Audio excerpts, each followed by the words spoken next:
Here we go. So it's the first ever Zoom call for the Cessna R TR182. Look at that. There's a typo on the home slide. Doggone it. Anyway, so we've got three of the four participants that we have listed there. So I'd like to suggest, this is Scott Sellers talking. I'd like to suggest that that Todd, Andy introduce themselves and give their background in as far as aviation is concerned, as well as about their airplane, length of ownership, etc. And then I'll do the same. So at least we all know who's the people listed here on the home slide. So Todd, if you want to start. Yeah, sure. I'll try to keep it under the 2-minute version, I guess. No more. Yeah, keep it brief. Exactly. I'm Todd Fuller. Live in Charlotte, North Carolina. I've been a R182 owner since October 2007, so over 17 years. And I'm only the second owner. Well, actually, technically a third. There was an owner for 25 years, Dr. Sheridan Shirley out of Alabama, that owned it for the first 20 years or so. Somebody else for maybe 6 months, and then me. Like I said, I live in Charlotte. I'm a instrument rated single engine pilot. I've been flying since my first solo was December 26th, the first day after Christmas, 1986. And I've been in aviation a long time. I'm a full-time employee right now with Bank of America. What else? I served on the Airport Advisory Committee for about 5 years with Charlotte Douglas International Airport. That's our main airport here in Charlotte, called CLT for short. I did that for 5 years, and it was exciting to see that airport grow. We added we're going to add triple parallel run. We just recently added triple parallel runways, and the new American Airlines started not too long ago after the merger with US Airways. So that's me in a nutshell. Well, and how long have you owned your airplane? A little over 17 years. It'll be 18 next October. And how long ago did you install the Electroair system? I installed the dual EIS with the internal battery backup system option in April of 2023, so a year and a half ago. Cool. Excellent. Great background. Andy, you're up now. Hey, I'm a non-pilot, and Chris is the pilot at our company, and we are in the aviation insurance business. So we talk to a lot of pilots, never anybody who had this system prior. I mean, we talked to people who had it, but they weren't our clients. We bought our airplane, kind of a pandemic buy. I want to say it was December of 2000. Chris, was it 2000 or 2001? Do you recall? Oh, got to unmute, Chris. Stand by. There we go. 2020. Yeah, so December 2020, and the aircraft, I believe, were the fourth owner. There was a fellow that was a client of ours who owned it, who had a business reversal that was pandemic related. And then prior to that, there were two owners, but I think they were related. So we've got the good logbooks. If you ever want to look at our flight aware stuff, it's November 2281 Tango. And you can see you'll see an embarrassingly large number of test flights and very few actual flights, which I'll get to. So I'm an aspiring pilot, but I'm not a pilot. Chris is the pilot, but we both had hands on the plane while the installer was here, and both have spent a lot of time, as I'll explain later, trying to make this work, just right. And like Todd, I've been involved with my local airport here, John Wayne Airport, SNA. Been on a series of different pilot groups, they call it SoCal pilots. I was a student pilot. We have a very strong noise abatement thing here, if you've ever flown out of here. And then recently we had an FBO project that led to both Atlantic and Signature leaving the airport, and two smaller operators coming in at what's a pretty busy charter, a pretty busy corporate aircraft airport. So offline, if anybody's interested in that, it's a big part of my life for a few years, and actually led to the purchase of the airplane. The money that I made in that deal, we bought the airplane with. Cool. And Chris, what's your aviation background? So I've been I got my private pilot in 2003. So I had my pilot license for a long time. Stopped flying for a little bit after that. Wanted to go to the airlines, that whole deal. Realized I wanted to have a family and be home on a regular basis. So gave that up. Got into helicopters. Got my commercial helicopter certificate, and then kind of just stopped doing that. Got into insurance. Been doing aviation insurance as a broker for 12 years, and we got our 182 4 years ago, and have been flying that as much as I can, which hasn't been a whole lot the past year, but it's okay. We're getting back to that. So yeah, flying for 20 plus odd years. Cool. And as far as equipage, I know Todd spoke to that. We have the battery backup as well. And we had previously installed a second alternator, and it's not dedicated to the second system, as we'll discuss, or you have in your notes there, but it's a failover alternator. So even though theoretically that backs up the primary alternator, we did buy the battery backup like Todd did. Cool. Well, I'll very briefly just quickly mention about Mike Pattison and then myself so we can proceed here. Mike Pattison and I connected over the type, I'm going to say in the beginning of summer. And Mike's a professional pilot. He flies for United as a first officer in a 787.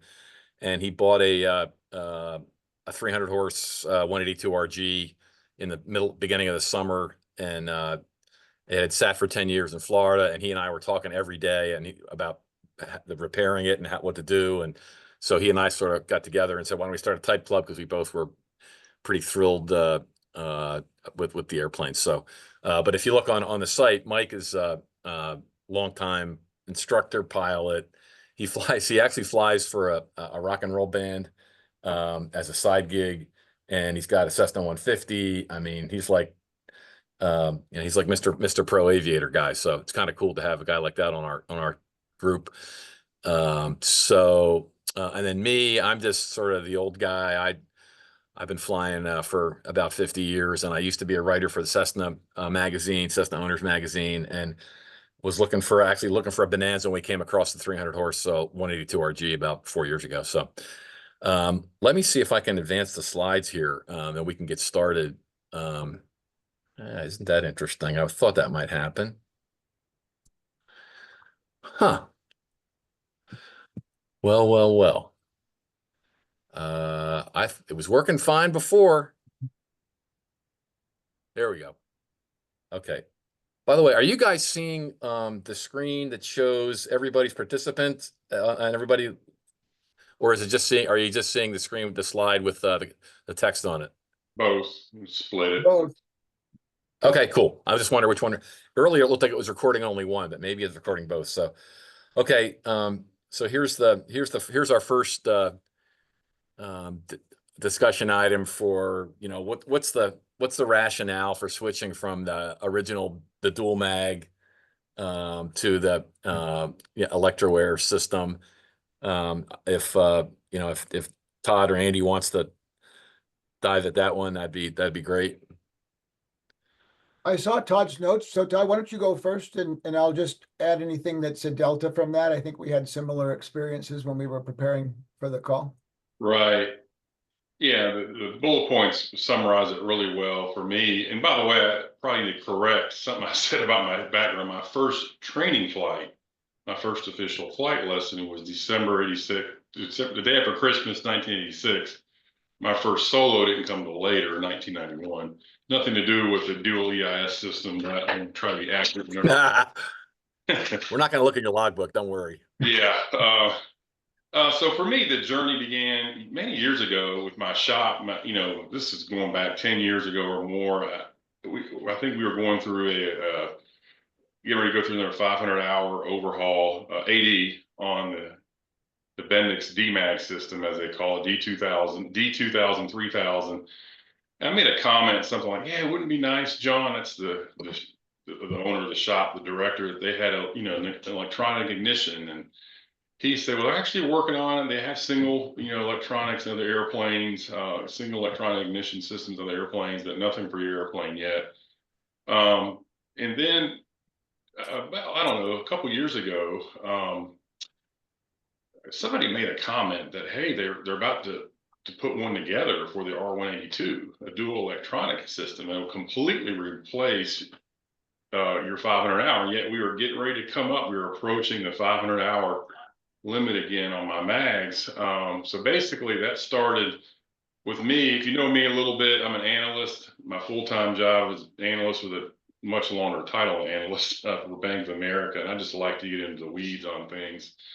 So with that, learning that started kind of a research project of sorts where I started talking to Smooth Power LLC, probably somewhere around 2022.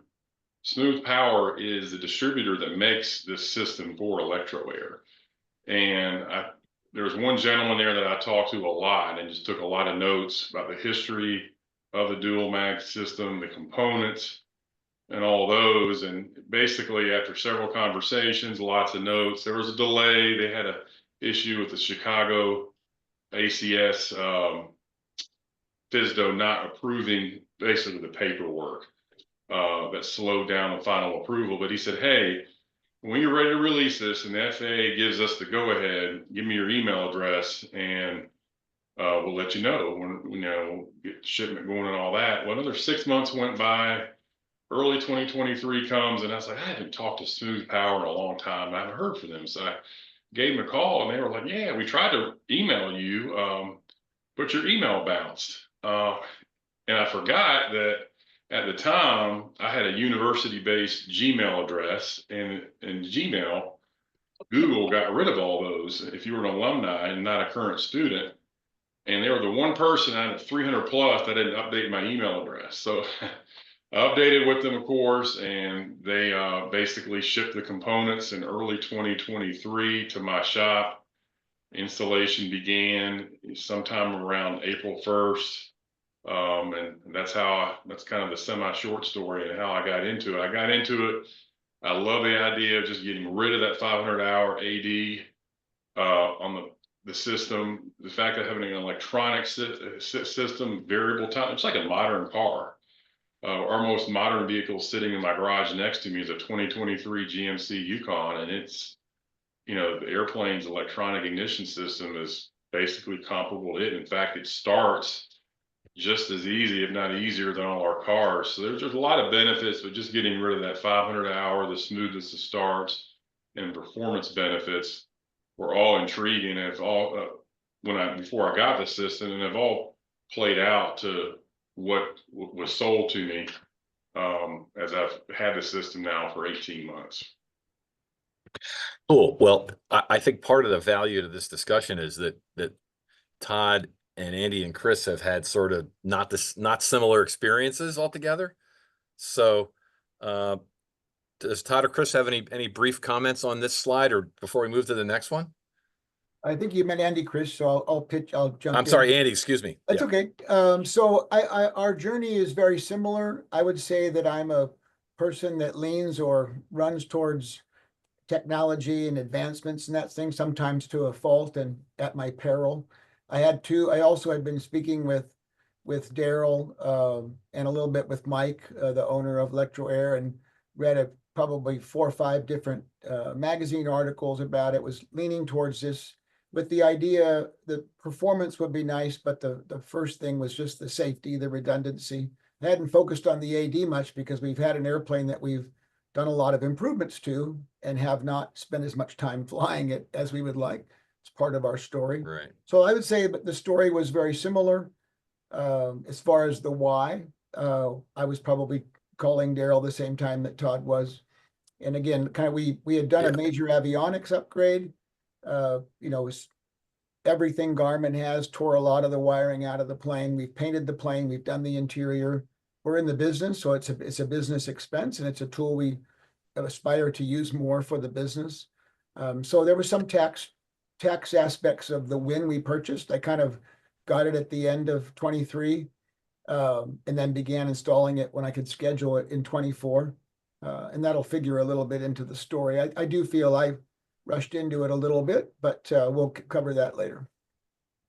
Yeah, I was going to say, we've got 1,100 and I think 64 of the type in the U.S. and the overwhelming majority are using the dual mag, and it's had I think a pretty reliable service history, and the Electroair system I think would be considered a significant step up, right? But the dual mag is used in, I mean, Cardinals, 182 RGs, Piper Dakotas, Piper PA-32s. I mean, Piper. I mean, there's just a bunch of types that at the time it was thought of as a step forward in technology. So a lot of there's a bunch of airframes that continue to use it, and you really don't hear of people that are having great trouble with it. So I just since I think the overwhelming majority of our type are going to be continuing with it, they don't need to think that they're not safe. But otherwise, this would be a performance and reliability improvement once everybody has all the bugs out of it and is pleased with it. So on to the next. See if I can get the slide to move again.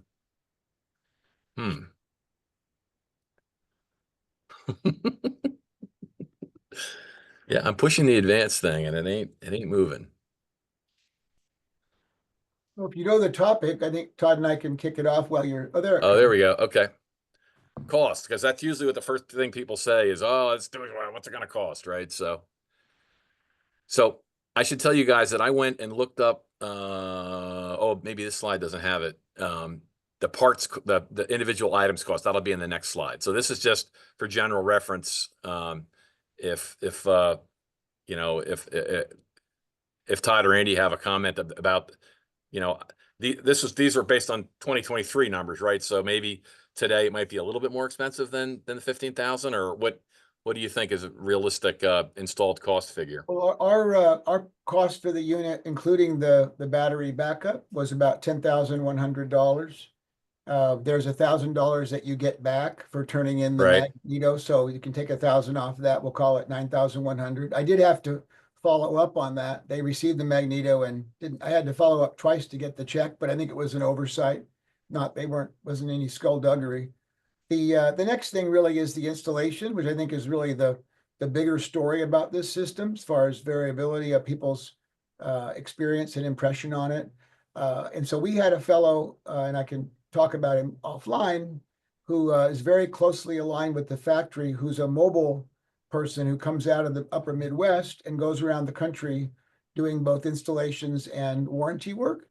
He did tell me that this was a long way for him to come, and he was delayed when he arrived about half a day, I think, which is material in this case, and then had to leave a little earlier than we imagined for some family issues.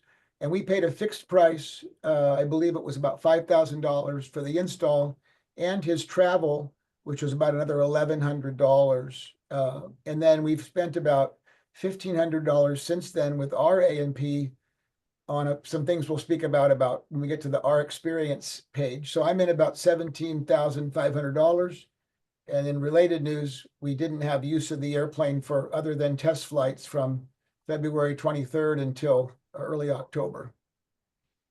So then your install cost is a little higher than the 5,000. Well, it is for two reasons. One, it's the travel time, because there were no shops. Right. There was one shop in the San Francisco Bay Area, but we really, really wanted to observe the installation. We were also told there was a good shop in Houston, but we didn't want to fly halfway across the country to have it done. So, doing it again, I would do it differently. We can talk about that later or offline, but I chose an option that sounded good and ended up not being so great for us. Yeah, I think we lost Todd and maybe got him back now, but Todd, are you with us? I guess I am. I don't know if that was the whole thing or just me. Yeah, I just saw that you were out. I just put you back in. And what Andy was saying was that their install cost was somewhat higher than yours, maybe another $2,500 than yours, and it was delayed due to a bunch of factors beyond their control. So conversely, I think you had a pretty good, and we can get into that. Your shop did a nice job for you, but I think we can proceed from this slide. Sounds to me like I think Todd's point earlier, or maybe it was in some preparatory notes, the shop that he used had done a lot of single Electroair mags, and it really is just that times two. There's just a Right. little more to it because it's not really that times two. It's that times two plus some overhead that we can talk about. So I think his shop was a great choice. It sounds like, and we are in a real maintenance desert here. Right. $125 for a shop with a sign over the door and insurance would be a fantasy at our airport, and you'd be waiting months and months. So it's Yeah. things are very expensive out here, but I made an incorrect decision as it worked out to use the mobile person. Well, like, who knew at the time, right? So the good thing, Todd's in maybe a better spot for you than this. So let's move to our next the next slide. There we go. Okay, so here are the components of the system. Like, you know, the cost, and here's the what it is. And I actually I checked the prices. These are current prices off of Aircraft Spruce that I just priced out in the last couple of days. So they're actually, I think the battery condition panel is maybe a couple $100 or $100 more than it was earlier. And I'm not sure about they're all slightly more expensive, but I think the switch panel was the same. Any comments from Todd or Andy about this slide, about the components? You just look at that's the 26,000-24 battery condition panel. You're saying is now 602. Yes, that's what that was on Spruce like yesterday or the day before. Yes, That's insane. Well, maybe if you buy directly from the distributor like Smooth Power, there is a price break, but I paid $337.50 back on okay. February 15th, 2023. So good night. In less than 2 years, Well, almost doubled. you know, You know, our friends at Aircraft Spruce like to mark things up a lot too. So that's true. that's an Yeah. interesting point. So Well, yeah, share maybe this is two retail. So two things that are helpful for the people that aren't maybe as familiar, because we've been eating and breathing this since end of February. So the system is actually 2 times the picture that's in the upper right corner of the slide, with the exception that that silver ring in the front with the black frame next to it is replaced with what we'll call the magneto timing housing. So for people that are coming to this for the beginning, you get 2 of those 6-way spiders that have the ignition wires on them. You get 2 controllers, and you have a separate means of picking up Yep. crankshaft position. And then the battery condition device is and battery, whatever you call battery backup, battery power option is it looks kind of like the switches. It has a little voltage readout. And then the plugs, I think ours were about several $100s. They have the price here, but they're additional. The massive electrode plugs, I think they're like $300 or $400 or something like that. 580. 580. There you go. And I should have had that on the slide. I guess I didn't. I missed that one. And they're provided by they're an Electroair part. So we ordered ours from Okay. Smooth Power, their distributor.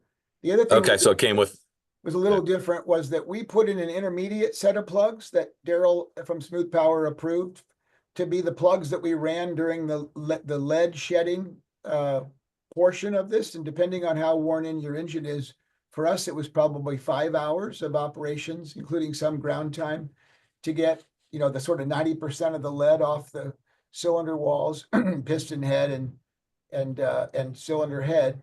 And you just won't believe how much lead is on those plugs, to the point where, Chris did a in-flight mag check, and, she runs rough. And another guy I talked to who's not on the call, he did his own install and he wasn't really familiar with that. And he'd left the airport area and was concerned about getting back. So it's a real big thing to be prepared for the lead shedding after the initial installation. And Smooth Power made us aware of that. It was not a surprise for us, but it was probably more dramatic than I expected. Was it the bottom plugs only, or was it top plugs as well? It's all of them, and it's you don't see it. We didn't have it close the gap, but we had it down below the porcelain insulator. It looks like a bunch of little green BBs that are down in there, and you have to use a dental pick or something to get them out. Yep. We didn't want to just blast them over and over. It was something we were prepared for, but until you see it, it's kind of a surprise to see what it's actually like. And Todd, you had a similar experience? Well, yes, the lead shedding, it was well advertised before getting the system. they said plan on it. In fact, they said, look, when you go pick it up from your shop, plan to fly it around. So I flew it around for an hour, landed, they pulled the bottom plugs out, I did it again. I actually went back, I think a third time a month later, and then every annual look, at least 2 or 3 times. The system runs so hot that those plugs, the 37 HEs, or what I have, it looks like for the most part, that's the notes that I sent you, Yep. Scott, when you put the modern day pricing beside it. And what I'm saying is those plugs, they're built like Andy was saying for Electroair or by Electroair. They're exactly gap. They also have a beefier seal, a more robust internal seal to handle the voltage, and have an extended outer reach electrode. Well, all that means that's a good thing in the end because you get a more efficient, better burning system, spark. In fact, the guy that helped install it said, he's a British guy in a British accent. He said, Todd, you're going to get a few more ponies out of this. But the downside initially is it just is shedding and breaking apart all that carbon from the inefficient D-block system that you had in the engine over the years. One other comment too is that in your picture in the top is the ignition switch panel. That's set in the horizontal, excuse me, in the vertical. You can, in my airplane, it's in the horizontal. So I have left. Okay, I noticed they have both, yeah. All in one line. It just depends on how your setup is. That particular picture is in a vertical setup. Well, as an aside, we have a new panel planned for 2025, and we're going to buy, most likely buy one of the Electroair panels. We actually have bayonet switches that we used when we replaced our panel after our avionics install that actually they pull out to unlock and go up and down. So they're locked in place with a start button that we had done prior to this install. And we have that method of selecting the units and starting the airplane now, and we'll be installing this panel later. Cool. All right, I guess it's time to move on to the next slide then. Here we go. This is I'm not sure if this YouTube's going to play. I hope it does. This is a YouTube video that Todd's mechanic. Here we go. Just a quick video to show. Oh, I'm not picking up any audio. I am. Do you guys hear anything? I heard a little bit at the beginning. At the beginning. It's turned up all the way on my. Yep. Restart. I'm. Click the. Say again. Hit the red line at the start to see if it just buffered. The audio had to buffer in, so just take your pointer and click the left side. You don't have to drag and just click and see if it rebuffered. Oh, that didn't work.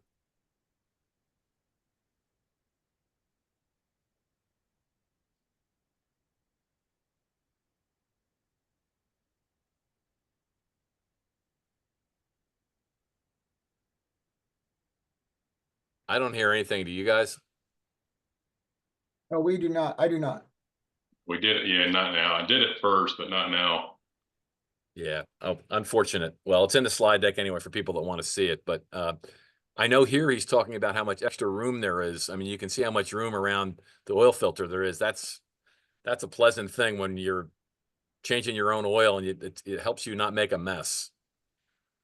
I will say that for our installation, it looks a little different because we have a remote oil filter, and that was required because when we took off our vacuum pump, there wasn't enough room, sort of circumferentially to get the alternator on. So we remoted our oil filter, and our alternator is sitting where the hand is holding the oil, kind of almost where the oil filter is there, where the vacuum pump would be.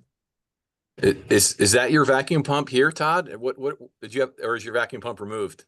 I don't have a vacuum pump in my airplane anymore. Yeah. Okay. There you go. Digital. That explains that. So, okay, let's keep going here.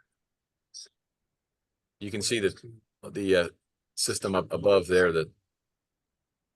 yeah, he's showing how much.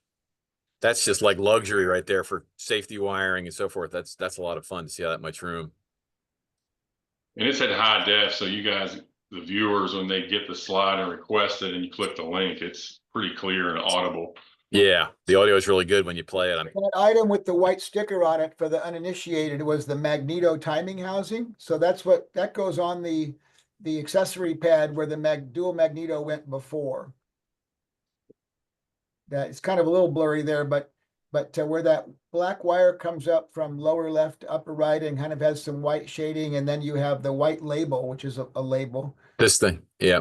And then there's a larger that- diameter circular thing and then a smaller diameter to the left. Those two wedding cake pieces there, like a wedding cake on its side. That's the magneto timing housing. And I think Todd has something to say about that we had the same experience as respects some premature wear on that.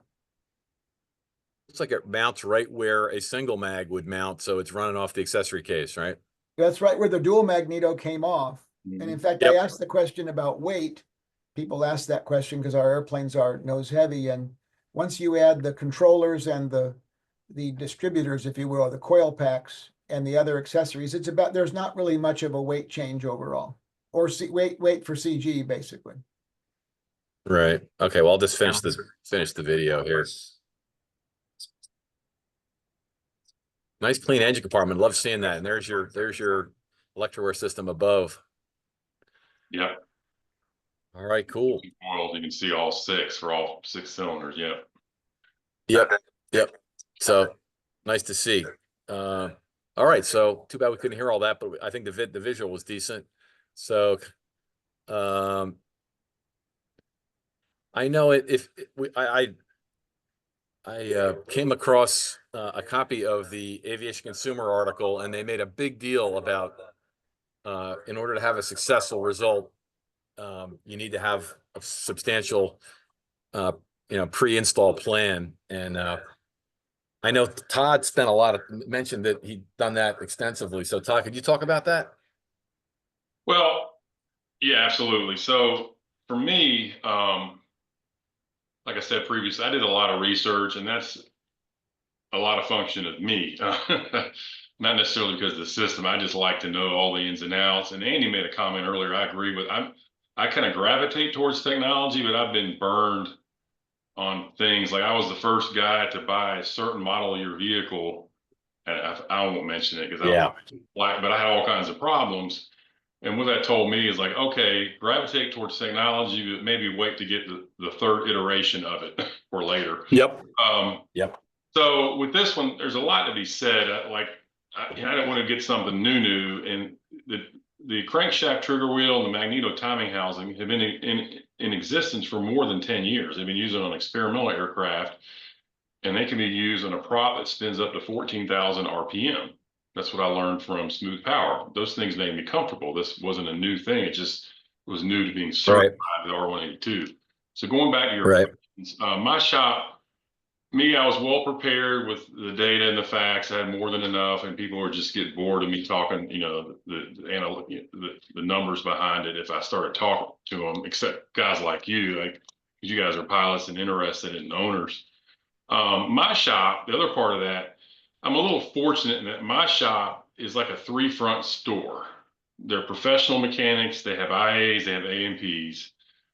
They flight train, but they're also missionary aviation shop. And if you know anything about that, they train missionary pilots and mechanics to go all over the world into the boondocks of where. And these guys, I can go on and on, but they have to be so well trained. It's just unreal. They have to.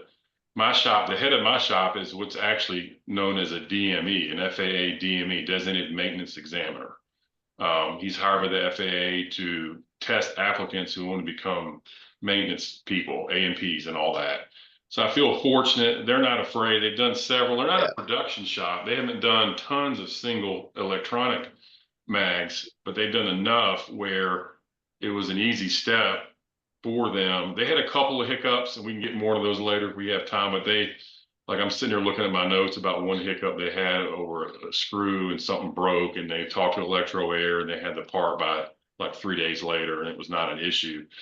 But I guess I felt like I was fortunate with my shop that even though it was the first time for them as a dual system, they had a couple of snags, and they got over those quickly and just got it done. If anything, my shop can take some time to do the work, and understandably, and discussing the labor hours behind it. That if you get this system installed, even now, but certainly then, it's new, even to the Electroair people, the mechanics in the Electroair network. I placed calls to 2 or 3 of them, and all of them were like, I've never installed this system before, but I think it will cost XXX based on single system.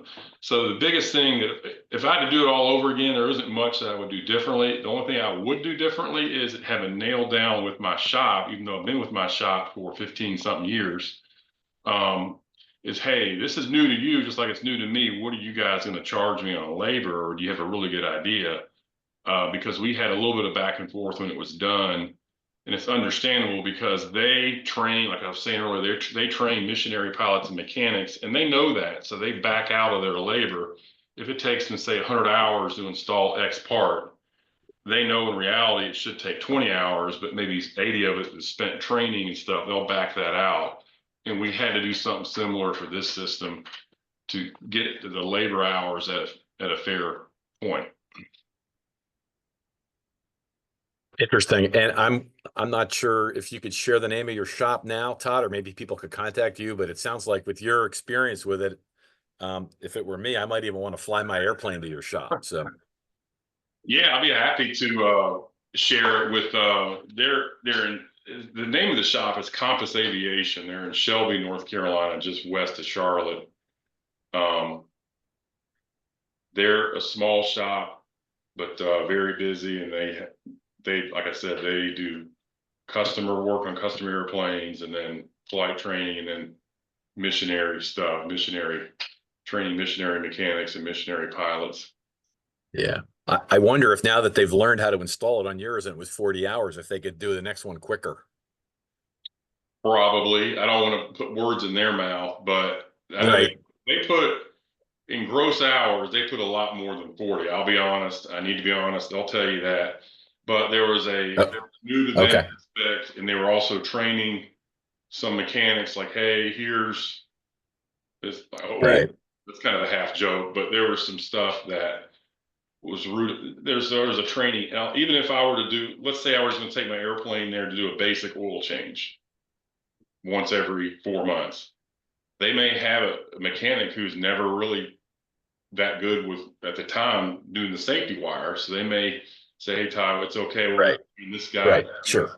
Yeah. So they know that there's a training aspect. But actually, at first, 15 plus years ago, I was concerned, like, do I want to shop working on my airplane that trains mechanics? Actually proven to be better because they're more thorough and how they have to train the guys. And so they're actually, in my view, more thorough in their work. Cool. Andy, do you have briefly to that? And I'm gonna run out of time. So would it be okay if I kind of segued into what happened in the installation itself? Would that be acceptable? Sure. Go ahead. So I think one of the things I would do to plan for it is I would find someone that's got one installed. This is for the pilot, for the owner, and go really look at it and lay hands on it and really see it first. I think that will help you be a better customer of your shop, even though, the shop does the work and you may help, you may not help, you may be there, you may not be, but it really helps set expectations. So when the shop calls and says something, you kind of have a feeling for it. So, if anybody's out west and they want to look at our airplane, or we have some high resolution images of what we did, I think that's an important part, as well as having the shop be prepared.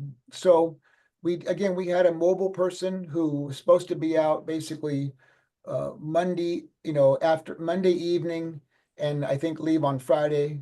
He was delayed until Tuesday. He probably planned 35 hours for the job. There really weren't a whole lot of challenges that he ran into that were unexpected. We did have a Garmin 500 TXI display with a Garmin 110 interface. So he didn't bring a Garmin unlock card, which you need to change some of the settings. And so we ended up having to pay someone else to do that. He ended up leaving, signing off the job, and really didn't even want to go on the first test flight after some ground runs. And Chris said, I'm sorry, you can't, we're not taking you to the airport, even though we were at the airport.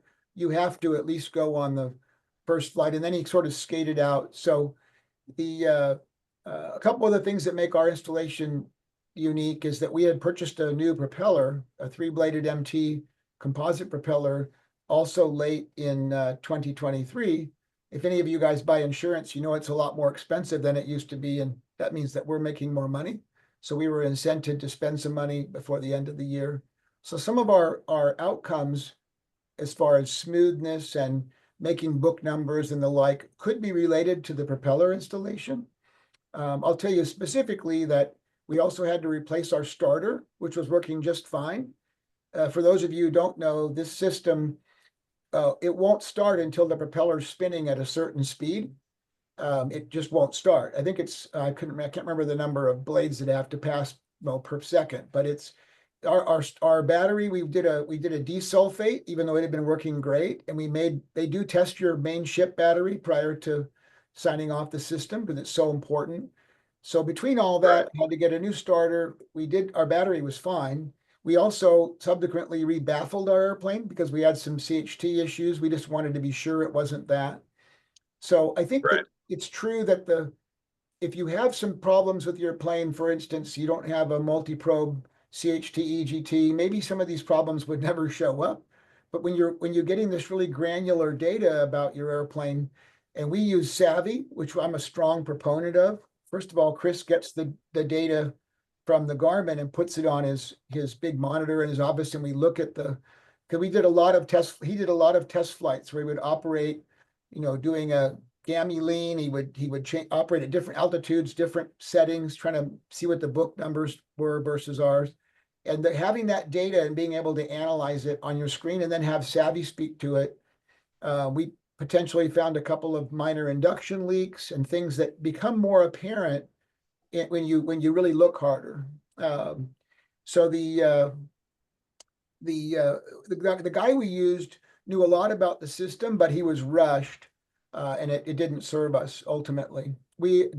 After we had it installed, we had to change the magneto timing housing. One run of those parts, inside it's like a back of a clock. It's got two different phenolic gears in there that kind of that interact to change the speed so that the pickup can have the right speed. And that was it was eroding and leaving a green powder in the bottom of the MTH, which was a substantial amount, but they were very good about sending us a fresh one.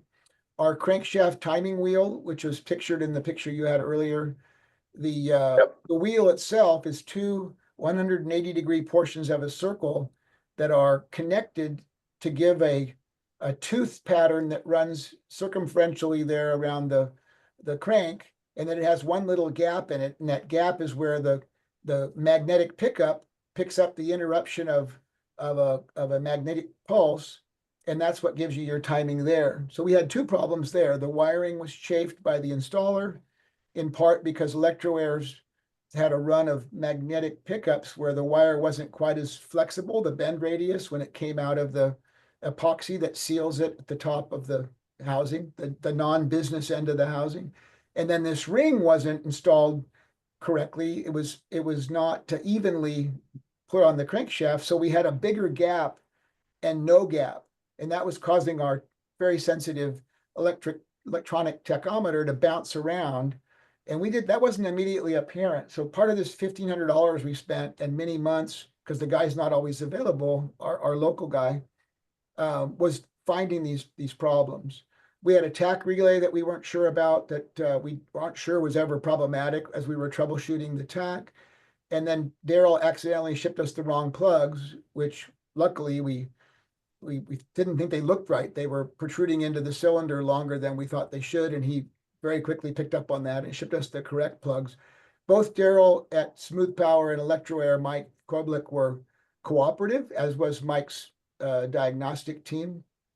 So we changed our starter as a result of this. We're glad we did. We rebaffled around it. We changed our propeller so the airplane runs more smoothly, but we think most of that is the propeller. We love Savvy, and ultimately we ended up with an aircraft that makes book numbers with the cowl flaps open, and with the cowl flaps halfway closed, it gets a little toasty. Savvy says it's okay to be at 410 or 420, but we're more comfortable now, having done a longer flight to Las Vegas and back, having the cowl flaps open. We're not getting the benefits that are touted by the company, but Todd's going to speak a little bit to this, changing the programming of the controllers to retard the timing. We were told we had the later version of that timing, which is not just degrees before top dead center, it's also a curve that advances the timing based on manifold pressure. We think it's possible that we need to do what Todd will describe doing to get our CHPs in line, and I'll yield to him on that. I have a question for you, Andy, before you go. Was your starter, did you switch from the original starter to a high torque starter, or what was the difference in the starter?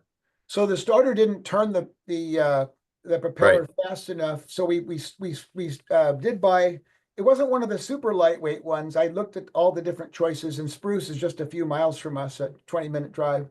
I don't remember the part number. I'm happy to give it after this is over, but it is the latest and greatest, and the best we could tell, our starter was original. Yeah, okay, that makes sense, because most of the new ones are high torque, but not all. And there was some weight savings there.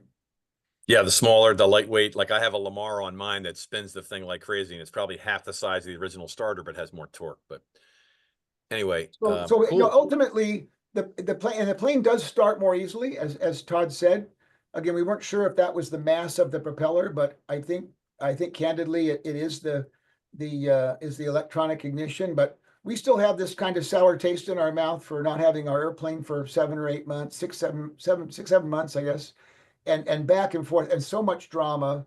I think if we ask us again in 6 months, and possibly we have our controller swapped, as Todd will speak to in a second, we may just have either a curve that's built in, or the actual advance that's giving us a pre-combustion. And Savvy's been extremely helpful, helping us, use they have a lot of AI that they use when they analyze data. And Electroair and Savvy have a little bit of a tortured relationship, I think, in part because it's a little bit of he said, she said, but I wouldn't be without Savvy in doing this system. Last thing I would say is I would get borescopes before, because Savvy's big on that. And then you can really see that lead going away when you peek back in your cylinder heads. They look substantially different after 20 hours.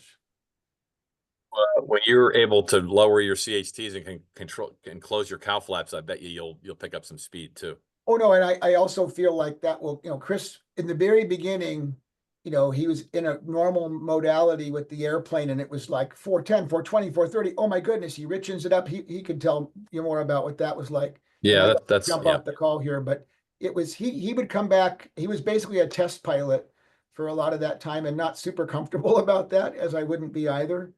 But it's better now. If all that had taken a month, we'd be happier. Right. Well, sounds like you're in a difficult spot. On the subject of borescoping, Andy, FYI, Savvy's top borescope guy is a guy named Dave Pasquale. Mm-hmm. And I happen to be friendly with him for many years, and we're going to do a borescoping webinar here in a couple of weeks with him that's going to talk about analyzing borescope images of cylinders. So that should be interesting too. May want to bring some borescope images. I'm going to excuse myself and let Chris, answer any more AVPAC or 2281 Cool. Tango questions. Any last questions for me before I sign off? All right. Well, thanks. I'm a talker, but thanks for hearing, and I'll look forward to hearing from Chris about how this ends up. Thanks, Andy. And thank you, Scott, for putting it together. Chris will be at the R182 class in Corona.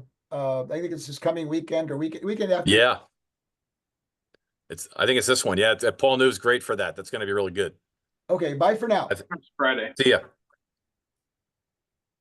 Yeah, I've had the pleasure of doing that class a couple of years ago, and so did Matt Van Bergen. So go ahead, Todd. You're up, man, for these claimed versus actual. I jotted down 5 quick notes. Andy had some great insights, and just want to make sure I cover 5 things as quickly as possible in no particular order. So one thing I've changed in my operations is I lean when I start, because this system runs. It's easy to give it too much gas than not enough. And I think I've said plenty of times to Scott, he's probably tired of me saying it, starting is really easy. I can sometimes start the airplane with no throttle. It'll start to pick up and turn the prop. And that surprised me. If anything, if I have trouble starting it, and I don't really, it's because I have too much gas. So in my first 15 years, I always had full mixture every time when I start, never thought twice. Now I actually, like I said, will lean the engine. And when I do my ground runs, my mag check, so-called left-right mag check, I lean it because you're supposed to get no more than a 40 to 50 RPM drop. Everybody knows with the deep legacy DMAG, you're going to get 175 drop. That's just the way it is. That is way too high, this system. In flight, when you're flying, when I'm flying and I just flip off one of the electronic systems in flight, you almost can't tell. There's literally maybe 5 RPM drop if you stare. I have a digital RPM. I have an EI electronic instruments MVP 50P, and I could barely see a difference. On the ground, it's a little different. When you're at lower RPM and you do your pre-flight mag check, you could see a difference, especially if you leave the full mixture in, you've given it too much gas, essentially, you'll have a bigger drop. So I lean when I start and I lean when I do my mag checks. The trigger wheel, Andy touched on that. The EA-9000, we had an issue. This is when I referred to it, a couple of seemingly minor things at installation. I'm just reading notes from my mechanic. This morning, we were torquing the EA-9000 crankshaft trigger wheel in its final position. That's when they were installing this a year and a half ago. One of the retaining screws pulled the threads out of the housing before reaching specified torque. It turns out there was not nearly enough threads for engagement. I can go on and on. They weren't sure. They thought maybe his torque wrench wasn't calibrated right, and my shop said it was, but ultimately they just sent my shop replacement parts, a new screw, and new, I guess, part of the housing, part of the trigger wheel, and I didn't even hardly, I had to go back and review the notes. It didn't impact me flying the airplane or anything. It was just part of their installation process with that issue with the EA-9000. So what else? I had a couple more comments in no particular order. Andy mentioned the gears. It's true, you get rid of the 500-hour AD, but you don't get rid of every single inspection with this system. And this is in the documentation, they tell you, Electroair, hey, you need to inspect the MTH, the magneto timing housing. You just take a few screws out, open it up, look at the gears inside. When my shop did that, I'm sitting there looking at the pictures of it. I guess I was fortunate. Andy said he had a lot more wear, but I had a little bit of wear, and my IA rightfully raised a hand. And at first, he was not sure if Electroair would acknowledge it because to him it was minor, but it was still gear wear on the gears, and it was an issue. And he rightfully raised. How many hours of flight hours did you have at that point? Oh, not many. Scott probably under 20 max. So that's something to watch for then, it seems. Well, one thing they did is they beefed up the gears. They didn't just swap out the gears and said, okay, here's new gears. When he called Electroair, and just like with the EA-9000 issue, my shop just did this kind of behind the scenes and then just kind of informed me later, like, oh, we had this problem. Here's what we did. Okay, cool. Same thing with the gears. They called them up, sent them the photos, and Electroair kind of surprised him. He said, yeah, we're already aware of this, and we've already re-engineered the gears. They're beefier, blah, blah, blah. Send them back to us. We'll send you new ones. And oh, by the way, you had your controller updated. And we're like, what are you talking about? And basically, the Electroair said, hey, we did an upgrade on the controller that they've reprogrammed the software from 23 degrees BTC. They backed it off 1 degree to 22. And we're like, what's that for? And they said, Electroair said this. They said, we've had a lot of, I don't know if it was a lot or some, it was clearly more than their liking, but complaints about higher CHT. So they reprogrammed the controller, and it was a total software thing where they just had to send it to them and they reprogrammed it.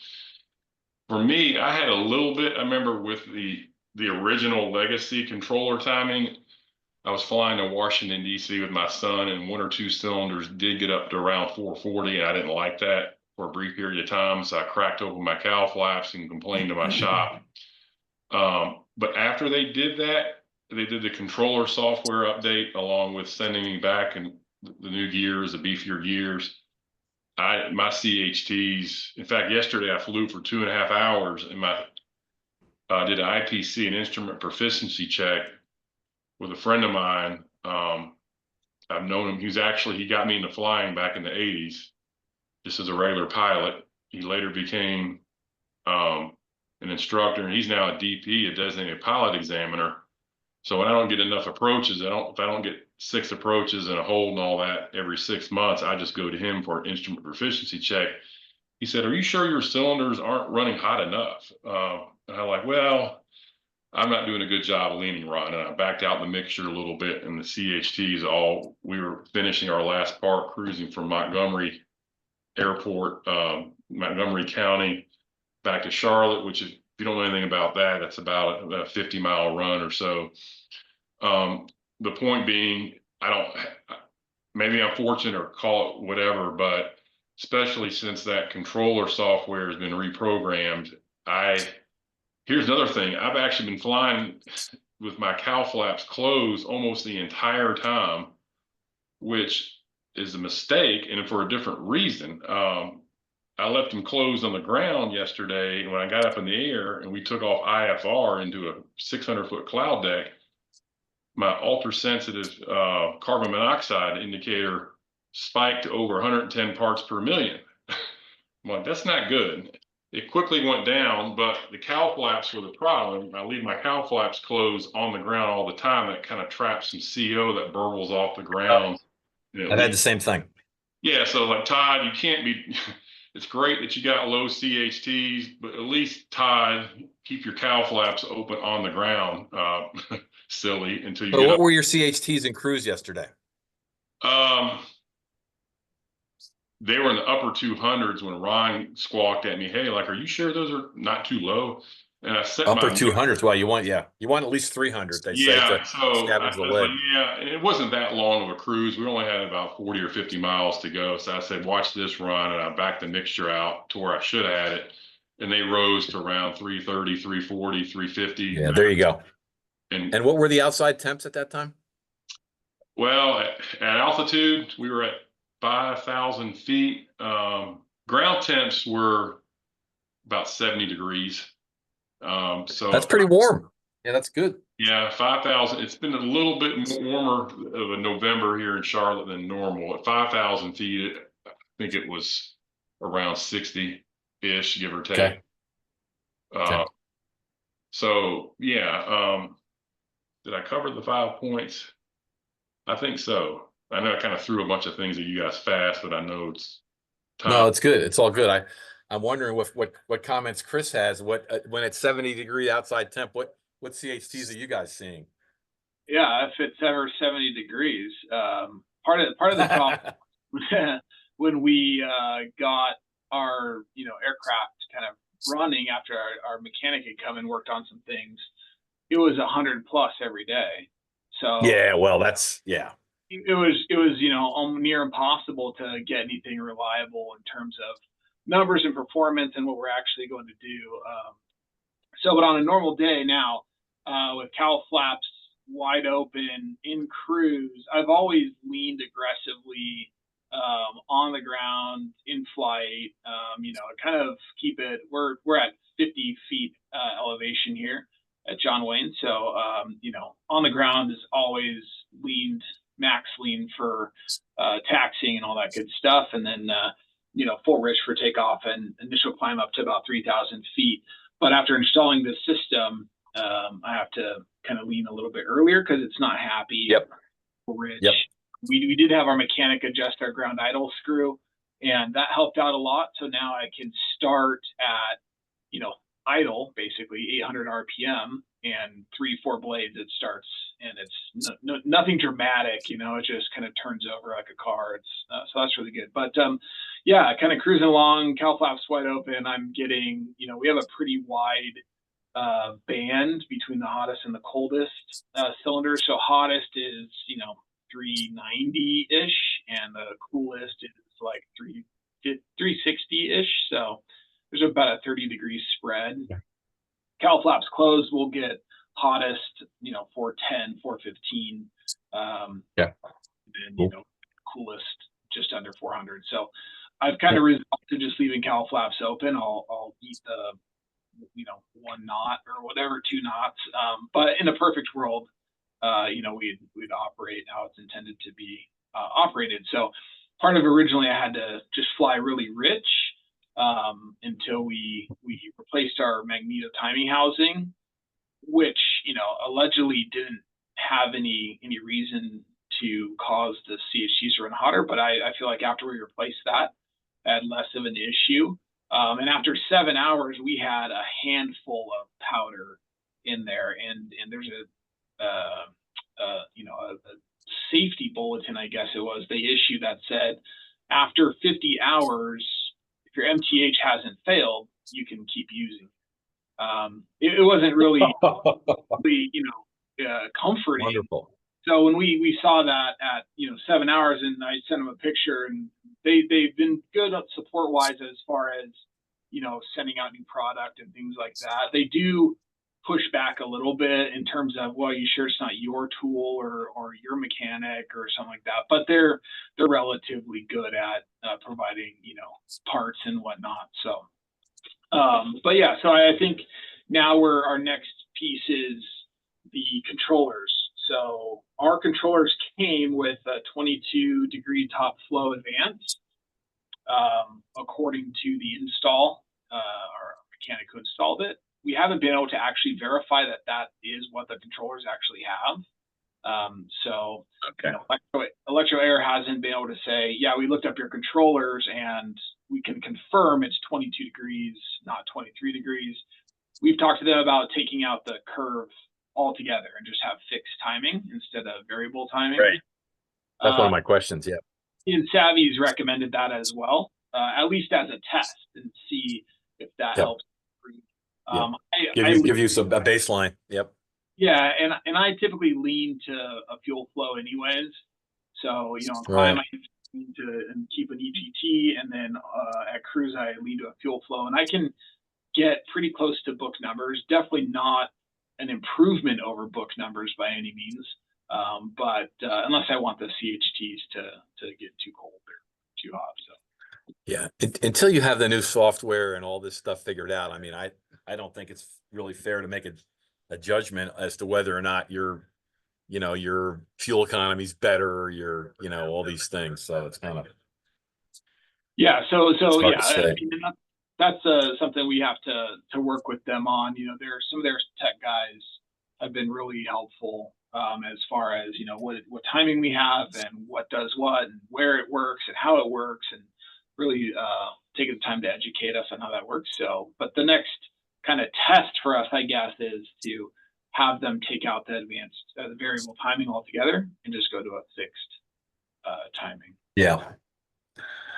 Well, I guess it's fair to ask Todd then about these claims. I mean, are you seeing improved horsepower, whatever that means, or better fuel burn, or smoother operation, or better high altitude performance? Do you have any comments on, what they're claiming? All right, let's take these one at a time. The easiest one is high altitude performance. I can't really speak to that because I'm carbureted, and unless I want to clear the Appalachians, which the Appalachians are nothing like what you guys have out west called the Rocky Mountains.